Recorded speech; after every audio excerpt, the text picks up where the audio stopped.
You're getting married? It all started one day at our usual dinner table. My oldest son, Brad, started off by saying he had something to tell me. My name is Mary. I'm 51 and I work part-time. I still feel young mentally, but there's nothing I can do about physically getting old. But my sons, who have grown up to cover for my declining energy, are my pride and joy. Brad, my eldest of 3 sons, has decided to get married.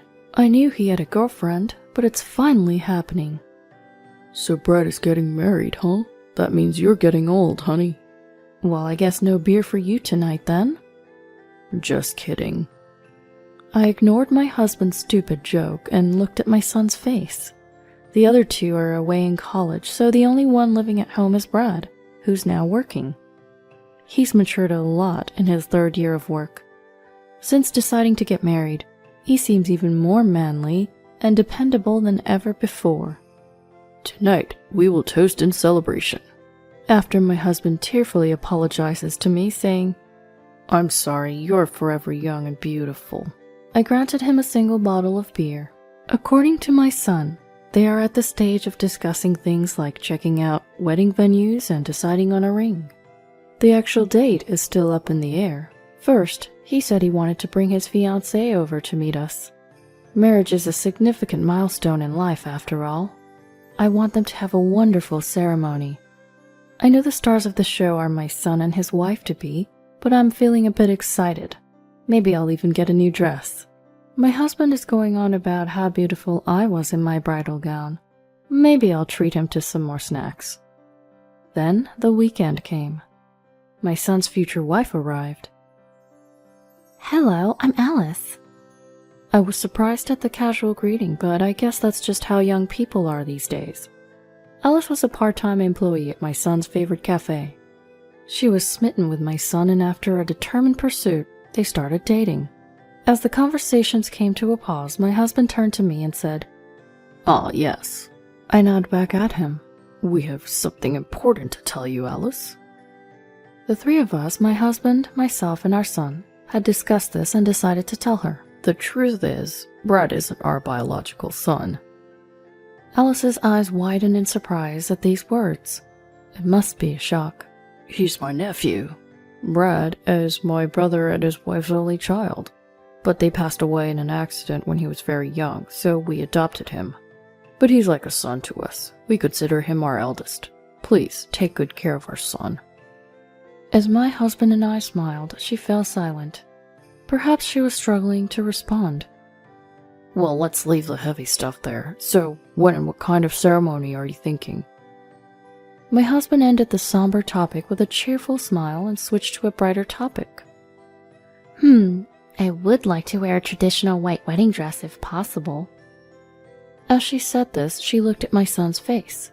My son smiled brightly and nodded. Oh, that sounds wonderful. It's a once-in-a-lifetime event, so it needs to be perfect for the bride, I said, at which point Alice pulled a strange face. For a moment, I thought she was glaring at me. Was it my imagination? Before I could ponder further, her face had already returned to its usual expression. And what about you, Brad? What kind of wedding do you want? Well, No, we don't need your opinion. Alice immediately responded when my husband tried to engage our son in the wedding talk. What? The 3 of us were surprised and looked at Alice, who seemed puzzled by our reactions, as if she couldn't comprehend what was wrong with her statement. But you said it yourself, didn't you, Auntie, that it needs to be perfect for the bride? The groom is just a bonus. I'll have it my way. Her radiant smile left Brad speechless, and I was taken aback by her calling me Auntie. But surely Brad's wishes should be considered too. No worries, leave everything to me, and it'll be the best wedding ever. Just make sure you work hard and contribute the funds, Brad. Her unstoppable energy and audacity left us all speechless. What a remarkable girl. And all I could do was nod in agreement. A few days later, we had a meeting with both families at a nice restaurant. This time my husband's mother was present too. She wasn't able to join us last time because she was at an adult daycare center. She was excited to meet her grandson's fiancée, and despite using a cane, she was quite energetic. Sorry for the delay. Traffic was a nightmare. Alice talked in a really casual way even though we had only met once.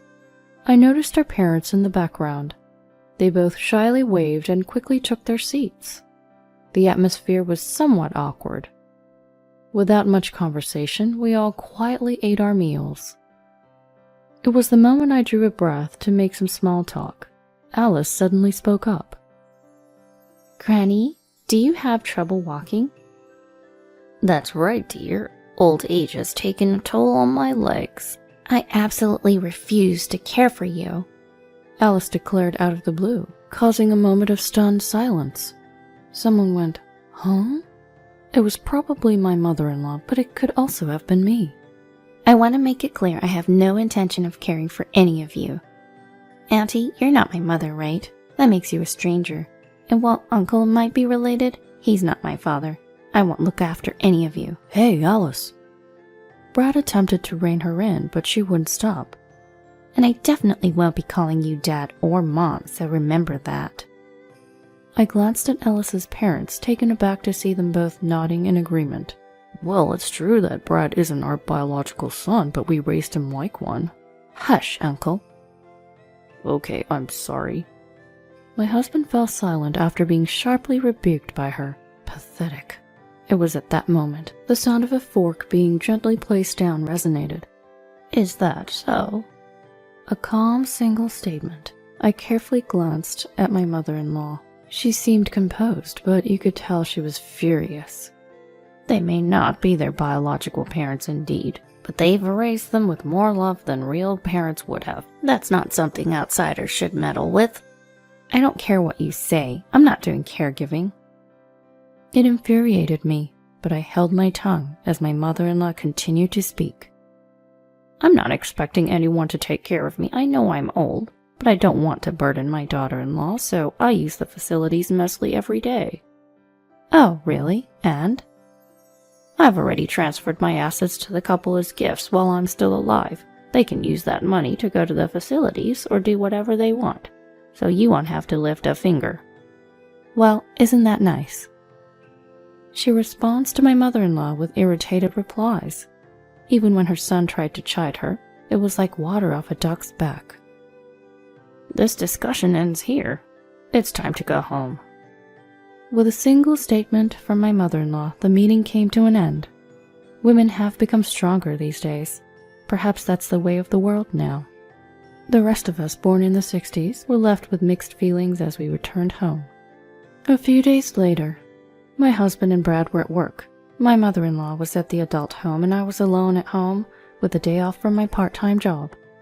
The phone rang at that moment. Oh, hey there, Auntie. To my surprise, it was Alice on the line.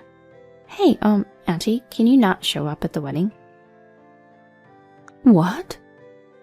I let out a surprised cry at her unexpected request. You're not Brad's real parent. You're technically his aunt, but you don't have any blood relation, so you're essentially a stranger.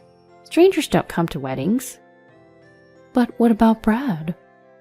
He doesn't matter. I told you, I'm doing the wedding my way. At the ceremony, I'll be preparing a letter to his deceased parents. That'll surely move everyone.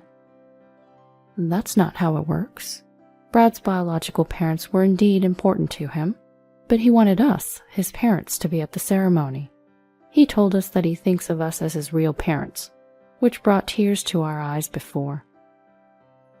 If you really want to attend, you'll have to be super generous with your gift. You received an inheritance from your mom, right? So $10,000 is the bare minimum. If that's the case, I might let you sit in the far corner of the relative seats. How could you say such a thing? If you don't like it, fine. Don't come to the wedding. Oh, but you still have to give a gift. Wire transfer or registered mail is fine. Bye. She hung up the phone as if she had said everything she needed to say. It was like a whirlwind of a phone call. That night, Brad was going to be late due to overtime, and my husband was out for drinks. It was just me and my mother-in-law at home. A quiet strategy meeting time.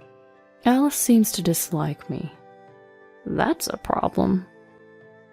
My mother-in-law sighed at my words. Let's make her like us then. Simple and clear. If we're disliked, we'll make ourselves liked. And so my mother-in-law and I stayed up late into the night hatching various plans. The sight of us grinning in satisfaction, saying, "Perfect, let's do this," made my husband, who had just come home, dumbfounded, but that's another story. Here to collect some cash. The next day at lunch, when I called Alice and told her we had something to give her, she came right away. Does she think every gift is cash? Shaking my head, I pulled out something. What's this? It's a cupcake I made, said my mother-in-law with a smile. I heard that you don't have grandparents. Try some of this. It's a super traditional one. I don't want it. Don't be shy. Here you go. No, I'm good. After a back and forth between Alice and my mother-in-law shoved the treat into Alice's mouth. My mother-in-law's assertiveness is definitely her strength. Whoa, that's gross. Why is this so salty? Alice shouted, quickly gulping down the iced tea we served. Salty? That's odd. It shouldn't be. Perhaps you confused the sugar with salt. I also took a bite and grimaced. We had left everything to my mother-in-law, apart from the preparations and cleanup. But who could have predicted such a basic blunder? The cupcake plan had failed. But that's all right. Let's move on to the next plan. I have a gift for you. Wedding money? A gift card? Nope. What I handed her was a slightly larger paper bag. Looking at it, it was clear it didn't contain money, causing a frown to crease Alice's forehead. What's this? It's a dress. I hope you like it. It's gross. This isn't my taste at all. I would rather have money. Money! When she's this blunt about wanting money, it makes you not want to give it to her. I seriously thought about the dress that looked good in her. Not having a daughter, I'm not really familiar with the fashion trends for young women these days. I had consulted with the store clerk, but it seemed like it wasn't successful. It's a real blow. And another failed plan. It feels like we didn't get closer, but rather things got even worse. That's enough. I don't want anything else. Just give me the cash. A cash gift is what represents the spirit of celebration. Don't you want to celebrate your son? Of course I do. Then I'll give it to my son. The wife should manage the husband's money. That's only natural. Just hurry up and hand it over, old woman. So this is her true nature, I thought, feeling saddened.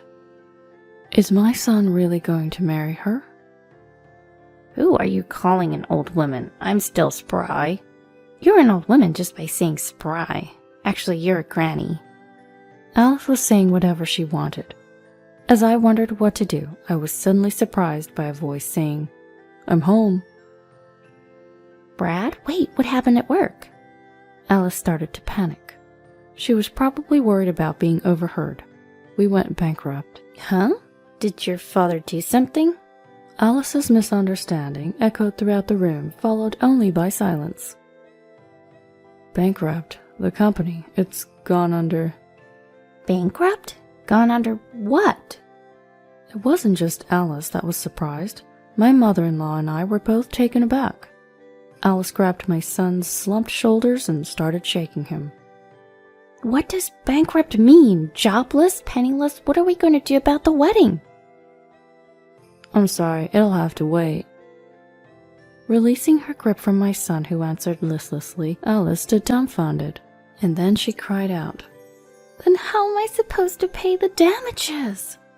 Now it was my mother-in-law and I who were taken aback at these words. My son being jobless was one thing, but I couldn't keep up with what was happening anymore. Damages? Ah, never mind. Just give me the gift money quickly. Seems she no longer cared if my son was present. She held out her hand to me. My mother-in-law addressed her. Alice, could you give us an explanation? Shut up. Just give me the money. Alice. Shut up. It's you who needs to shut up, young lady. Explain yourself. Was this my mother-in-law's true colors? Her tone had suddenly changed from calm to harsh, and Alice was taken aback. And so, under the gaze of the snake-like mother-in-law duo, Alice started to speak in a weak voice. Apparently, Alice had been having an affair with her boss at her part-time job. Moreover, the guy was married. His wife found out and is demanding damages. But she had no money. So she thought about marrying my son. She had calculated that if they married, she would receive a hefty amount in gift money, and planned to have my son pay for all the wedding costs, while she would keep all the gift money. My mother-in-law and I were speechless. Of course, we were angry that she had used my son, but we were also astounded by how she didn't think she had done anything wrong throughout the entire conversation. I've already ended it with my boss. Once I pay the damages, it'll be over. That's why I'm going to continue with the marriage. Give me the gift money. It's a good thing the truth came out before the wedding, but I didn't know what to say to her. As I was worrying, I heard a low, muffled voice. Don't make decisions on your own. Looking up, I saw my son Brad glaring at Alice. His face was full of rage. You had an affair and yet you think you can make all the decisions? Alice probably never thought she would be shouted at. Brad is usually so calm. He's probably never raised his voice at her. Alice gave a small start. So what if it's over? You're not even trying to pay the damages yourself. You were trying to use our marriage to your advantage. You haven't shown any remorse. Do you really love me? Of course I love you. That's why I want to get married. Then pay the damages yourself. Show some sincerity. But... Alice tried to cling to my son, but he coldly pushed her away. Either way, we can't get married until I find a new job. Can you wait until then? She was at a loss for words. If she truly loved him, she would be able to wait. She would say she would support him. But those words didn't come from her. What's enough is enough. Out came her words of frustration. Enough? I never even liked you to begin with. I thought you could bring in some money, but I don't need a jobless, penniless man. At last, Alice showed her true colors. Perhaps that was her true feelings. She shouted and left the house. Was Brad really okay with this? I noticed Brad shaking when I turned around. Is he crying? Just as I was about to reach out to comfort him. My son suddenly burst out laughing. Was he broken from the shock? It was a lie. Huh? A lie? The company's not bankrupt. Business is doing well. I just came back to pick up something I forgot. Turns out the bankruptcy was a lie. In reality, my son had come home during his lunch break to pick up something he had forgotten. He saw the three of us there together and listened to our conversation. My son, suspicious of Alice, who kept insisting on money, had set a trap for her. I'd heard that when a lover becomes jobless and penniless, their true nature shows. I wanted to test it. And the result was damning, to say the least. Don't you love her? I asked. My son looked a little sad. I loved her enough to want to marry her, but you can fall out of love in an instant. Maybe in that sense, I didn't love Alice all that much either. In that case, it might have been for the best that the engagement was called off. I exchanged a look with my mother-in-law and we both found ourselves laughing. As for what happened after, it seems the cafe where Alice was working part-time went out of business. Apparently the manager, who was Alice's affair partner, had to give up the cafe to pay for the alimony following a messy divorce. This was information from another regular customer at the cafe, as told by Brad. As for Alice, she had no means to pay the alimony herself and had to ask her parents. They were furious with her and kicked her out of the house. She's living in a rundown apartment, working a night job. That's what we heard from her parents. A few years later, by the time my two younger sons had started working, Brad was getting married. His partner is a very nice woman. Thank you for raising Brad into a wonderful man. I'm not much, but I'm looking forward to getting to know you two better. Even knowing the truth, she thanked us like that, and both my husband and I were moved to tears. Seeing us like that, Brad gave a big smile. Congratulations, Brad. I'm sure your parents in heaven are also happy. When I said that, my wonderful son smiled softly and said, Yes, but I'm happy if my parents in front of me are also happy. At his words, I found myself crying again. Oh dear, here come the tears again. You're crying too much. You've aged and gotten so tearful. When my husband said that, I told him he wasn't going to be having beer tonight.